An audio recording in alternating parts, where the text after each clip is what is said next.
There are no tax increases and no new taxes in this budget, helping to keep life affordable for Saskatchewan people. When taxes, utilities, and housing costs are combined, Saskatchewan is the most affordable place to live in Canada. Hear, hear. Saskatchewan Finance Minister Donna Harpower delivering the 2023-24 provincial budget in Regina today. The government is projecting a significant surplus that Harpower says the province is wary of spending. The opposition says the budget misses the mark. We'll have all the dollars and cents and community reaction straight ahead. This is CBC Saskatchewan News.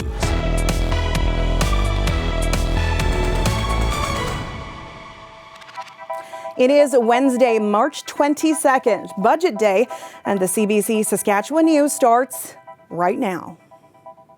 Good evening, and thank you for joining us. It is Budget Day in Saskatchewan, and the government is projecting a $1 billion surplus. It's a lot of money, and already the NDP is accusing the government of squandering the opportunity. We begin our coverage with our political reporter, Adam Hunter. Finance Minister Donna Harpower is projecting Saskatchewan is $1 billion in the black.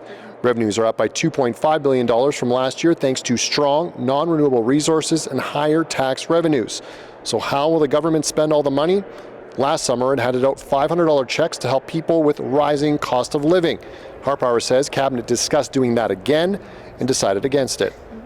Inflation is going to come down this year by forecasters, and the trend is heading that way. We just felt we should target more this particular budget and not do another $450 million. There will be no tax hikes and no tax cuts. Harpower says now is not the time. I don't think we're in the position yet to do a major walk back.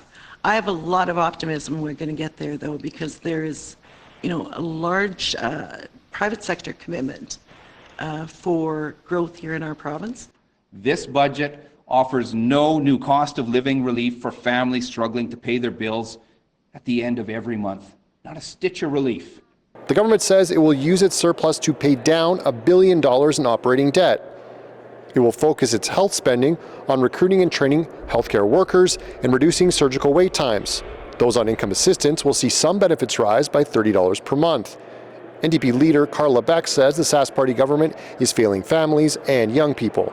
I really thought that we would see some sort of acknowledgement, some sort of investment in our K-12 system in this budget, for one example. We didn't see that. We don't see an investment that even meets inflation in our classrooms right now. And Adam joins me now from the Rotunda at the Legislative Building, and with him is Finance Minister Donna Harpower. Adam?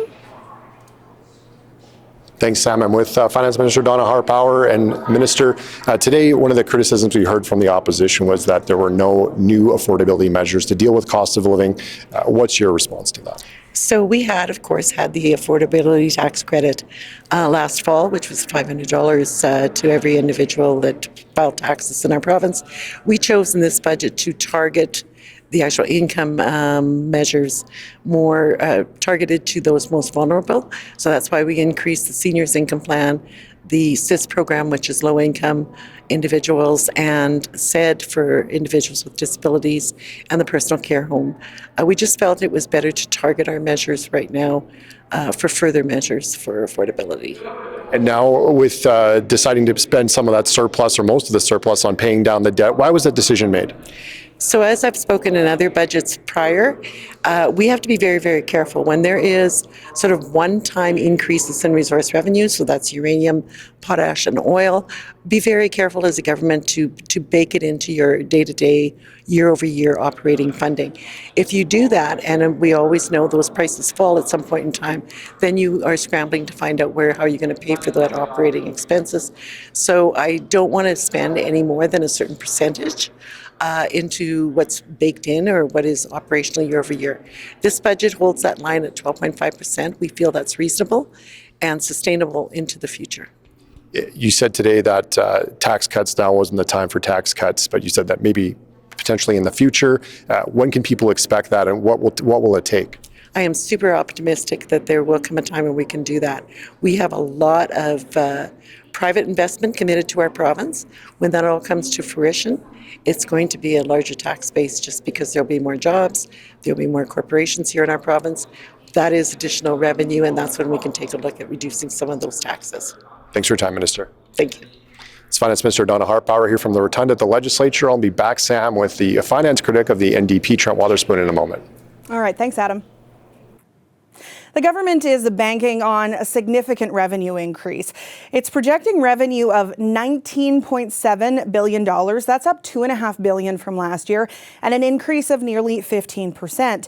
As for expenses, the government will spend $18.6 billion. That's up $1 billion. As for that surplus we've been talking about, the government is projecting that will be $1 billion this year, followed by $208 million the following year and more than $108 million in the subsequent years.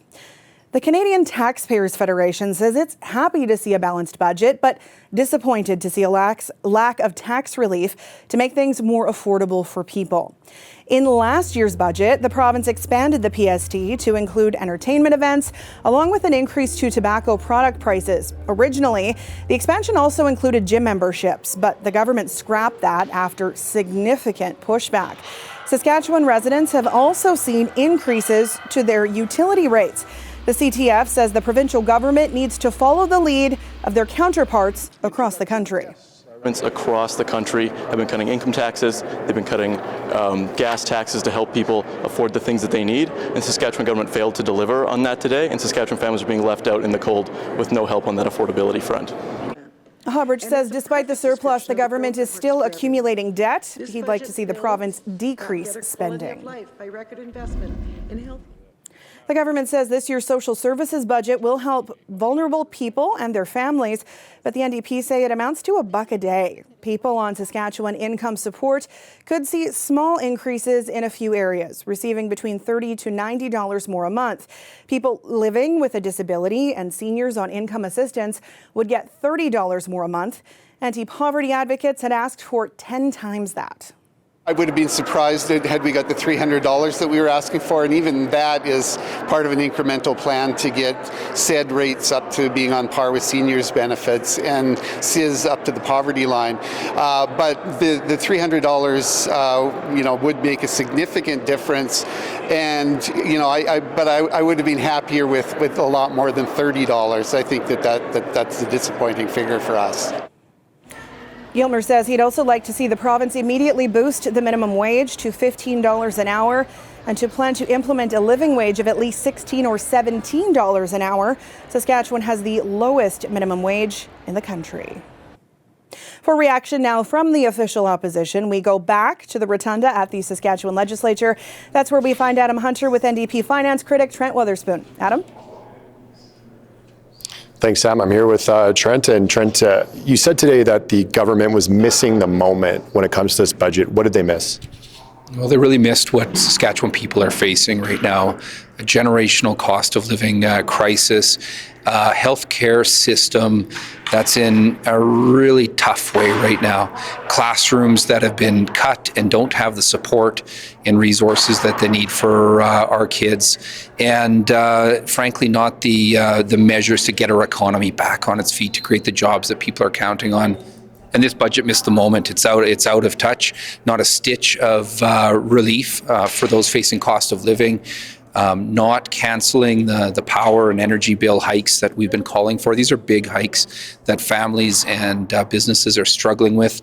No rolling back of the PST that they've added on people, despite the cost impacts that it's brought, over $1,000 more that an average family is paying this year and every year since this government's brought forward those PST hikes.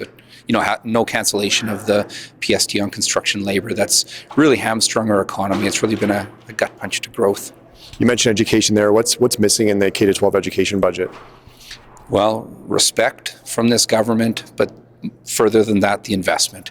We have a government that's flush with cash, high resource revenues, but no investment back into our classrooms. In fact, what you see for dollars in this budget will represent cuts in classrooms, exacerbating the strain and the chaos and the challenge that's there. So we need a government that respects education, that makes it a priority, those educators that are in those classrooms, and then makes the investment. This budget falls far short.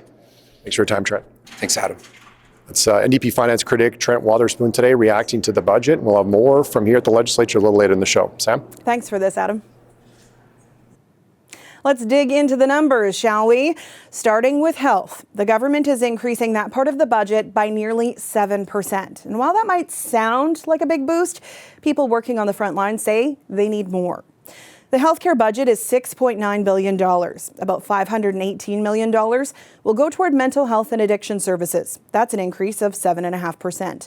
$42.5 million will cover 6,000 additional surgeries to help reduce the surgical wait list. $55.5 million will go toward recruiting, training, and retaining workers. That includes upping financial incentives to attract doctors to rural areas. Those who work with patients say money is just part of the solution to fix the system. They haven't talked to the nurses, they haven't talked to the provider unions as to some of the resources. Creation of full-time jobs. The vast majority of the jobs that are out there are part-time and relief. There's no guarantee of hours. So there's no incentive for people to stay in those jobs. So they need to look at it and create full-time jobs out in the rural areas where people will feel comfortable. Because right now, if you get hired in healthcare, you have no schedule, you have no guarantee of hours, and that's just not acceptable. Henley says the province also has hired private contractors that make twice the salary of other staff working alongside them, which she says leads to terrible morale. On the education front, 27 school divisions will share $2 billion for operating costs. It's an increase of 2.5% over last year's budget, but the NDP says it doesn't even begin to cover the cost of inflation, let alone rising student enrollment and previous budget cuts. Those who work in education say the money falls short. Shock, disappointment, sadness, anger. Saskatchewan students are losing out with this budget. I know we heard that there's an increase of 2.5% to the K-12 funding in schools, but ultimately because of inflation, because of enrollment growth that they talked about, we're seeing a cut of about 2.5%. We said that we needed to see a 5% increase to our K-12 budget, and it was only 2.5. We only got half of that. So in the end, students are going to have less supports next year. School divisions are going to be tasked with difficult decisions once again to decide what programs or what supports are going to ultimately be cut. The budget also includes $23 million to start the new Saskatchewan Distance Learning Corporation. It's a controversial project that will centralize virtual education in the province. Second stage shelters for women and children fleeing domestic violence will get some operational funding for the first time. Saskatchewan is one of the last provinces in Canada to do so. Second stage housing provides safe shelter for up to 2 years, as well as counseling and support services. The budget is dedicating $290,000 a year for the next 3 years. I think this is a really positive first step. I think that, we have been advocating for any operational funding for years now. So to see that it's being included in the budget this year is a really positive first step. Sophia House previously has always operated on grants, donations, and contributions from the community. So we didn't know year to year whether or not we could continue to run our programming. So some stable operational funding is a really, really good step. Sophia House says without operational funding, it's at risk of shutting down its program. A live look now at Broad Street and Batten Boulevard outside our broadcast center in Regina. You can see the sun has not set yet. A welcome change as we roll through the first week of spring, even though it does not feel like spring out there. Ethan will be back with your forecast after the break. Stay with us.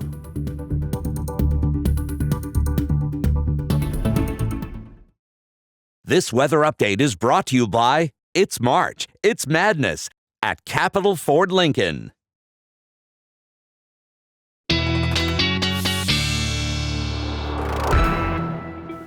Welcome back. Our weather specialist, Ethan Williams, joins me now. And in the spirit of Budget Day, I challenge you to use as many financial related puns as you can in this forecast. And I start you with, we seem to have a surplus of snow still on the ground. Wow, very good. Okay, well, challenge accepted. I'll see what I can do. Yes, we do have a surplus of snow. That line item, let's take a look at it right now with how much snow we have in Regina. Now, this is courtesy of the Community Collaborative Rain, Hail and Snow Network. This is based off of a couple of readings in the city, so it's kind of just an average. May not be completely exact, and this is as of yesterday. So we still have about 33 centimeters on the ground in Regina right now. This time last year, that's pretty much the same. We were at about 37. We had a few dry ends of Marches in 2021, 2020, 2019. You have to go back to 2014 when we still had quite a bit of snow on the ground at this time. And 2013, we still had 77 centimeters of snow on the ground. That winter, by the way, 2012, 2013, we broke a snowfall record for that winter in Regina, getting almost 200 centimeters in the entire winter. Now, Saskatoon, we're around 30 centimeters at this time on the ground. That's about the same as last year. And again, there's really no pattern here. It kind of just really depends on the temperatures that we're getting and how much snowfall we've had. And even in 2014, when Regina had quite a bit of snow, you didn't have as much. But we are cold. We are in the red in a lot of locations across the province right now. Temperatures well below normal for this time of year, except on that western side of the province. Alberta's in the black a little bit. On the positive side of the temperatures, a little bit of that warmth spreading our way. But again, close to minus 10 in a lot of southeastern Saskatchewan especially. And again, 10 to 15 degrees below normal for this time of year, except in the southwest where we did see that warm air, and actually up in east central Saskatchewan and through the Churchill region, not all too bad today. Now, there is a possibility that we could see a little bit of snow and freezing rain moving through the north of the province tonight. For south and central, we'll get clearing, fog possible in Regina and eastern sections. Again, air quality, a little bit of a concern in that kind of low to moderate rating. For the north tomorrow, another mostly cloudy day, bit of a system moving through, and again, some freezing rain possible in the Churchill region, but nice, beautiful sunshine through southern Saskatchewan as we head through the day tomorrow. And then on Friday, I think sunshine sticks around and a bit of a mix of sun and cloud through the north of the province. That system moving through, well, not all that bad. It's not going to cost us all that much in terms of snowfall. We're looking for probably 2 to 5 centimeters, especially far northeastern Saskatchewan, I think is where we're going to get. A little bit unsettled in terms of winds tomorrow in southwestern Saskatchewan, breezy throughout the south, but really over these next couple of days, winds not going to be too much of a factor. Now, let's get the dollars and cents on our 7-day forecast in Regina, where again, a nice warm day tomorrow. A little bit breezy through the afternoon. Sunshine going to stick around. Those ride a little bit of a temperature roller coaster, a little bit of volatility in our forecast here. But other than that, I think we'll see some sunshine, especially in Saskatoon as well, where the temperature may even get above freezing tomorrow, the first time since February 13th that could happen. And then temperatures kind of going back and forth here, Sam. So quiet forecast. I don't know. How did I do? How many did you count? 6. Not bad. Not bad Okay. for off the cuff. There we go. Thanks, Ethan. You bet. Well, a live look now from the inside of the Saskatchewan legislature. You can see things are a lot quieter in the rotunda this hour compared to the budget delivery just a few hours ago. Our provincial coverage continues after the break.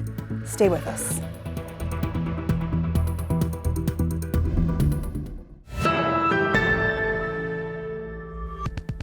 Welcome back. Our coverage of the provincial budget released this afternoon continues. Saskatchewan's premier says using $1 billion surplus to pay down debt is the fiscally prudent thing to do. He says cutting taxes is not. At least not yet. Paying off the operating debt, in particular, the operating debt that we accrued over the last couple of years as we addressed and supported families, schools, healthcare systems, and our businesses in this province through that pandemic is a priority for this government. That's why you saw $1 billion in operational debt that was retired last year. That's why you're seeing an additional $1 billion in operational debt that's retired this year. That actually does get us to a point where we have paid off the amount that we experienced through the pandemic. Second to this, there are other considerations. You invest the dollars at the risk of it not being there next year. Create a sovereign wealth fund has been raised. What we had decided is with interest rates increasing, this was in the best interest of Saskatchewan people to pay down this operational debt and to ensure that we aren't paying that increased interest rate years into the future. That will save us tens of millions of dollars in the years this year and years into the future. Those are dollars that we ultimately can reinvest into the very programs that we did change, for example, in this budget. The challenge with reduction in taxation is what if natural resources prices are fall to half or a third of where they are today next year, the year after, or the year after that. And so we are busy reducing our reliance on natural resource revenues as a percentage of our revenues in the government of Saskatchewan. I wouldn't rule those out in years down the way as we see corporate income tax numbers increase because there's more corporations here, as we see personal income tax numbers increase because we see more people moving here, living here, and working here. 20,000 jobs this past year. 29,000 people have moved to Saskatchewan. So as we find our way through these years and stabilize our revenues in general, we will be watching closely the level to which we are reliant on natural resource revenues. And as I always say, we're not going to find ourselves in a position where we're going to hire or fire a teacher, a nurse, or a doctor on the price of potash, the price of a barrel of oil, or the price of canola. We take you now back live to the Rotunda at the Legislature, where we find our political reporter, Adam Hunter. Adam, a lot of numbers to process over the coming days. Today, we're just hitting the highlights. So what are we going to be watching in the short term? I think what people should watch for starts tomorrow, really. When people read the budget tonight, they read the news stories, they see our coverage, they're going to start digesting what happens. And typically, that's when reaction starts to trickle out. That's when people say, oh, maybe we're not going to get as much money this year as we thought, or what the government was promising is more than we expected. Tomorrow, we'll have question period in the morning. We'll have to get to hear from the opposition. We heard some of their criticisms today about the government not doing enough in this budget for affordability, some concerns about K-12 education. We heard from the Saskatchewan Teachers Federation, Saskatchewan School Boards Association, the Rotunda afterwards today, who were critical of the amount of money the government put into K-12 education this year, and other things that the government's promising on, like operational funding for second stage shelters, how that is being reacted to by those groups. There are always a lot of promises on these days. What's something that we're going to see play out in the long game? Well, I think, the Premier kind of alluded to it, but if I'll take people back to last year's budget, the deficit was projected to be $463 million. Deficit. Halfway through the year, not even halfway through the year, the government was projecting $1 billion surplus. Then the affordability checks went out. The government paid down the operating debt. They did that again this year in the budget. So we don't know what the future holds as far as what the economic indicators will be, whether there'll be conflicts overseas like we saw, and that's what increased the government's natural resource revenue this year. The other thing over the long term we should watch for is hospitals and healthcare, how that money for training, how that money for recruitment goes, and whether that does enough to fix what some say is a crisis in healthcare. Sam? Thanks so much for this, Adam. CBC Saskatchewan political affairs reporter Adam Hunter live in Regina tonight.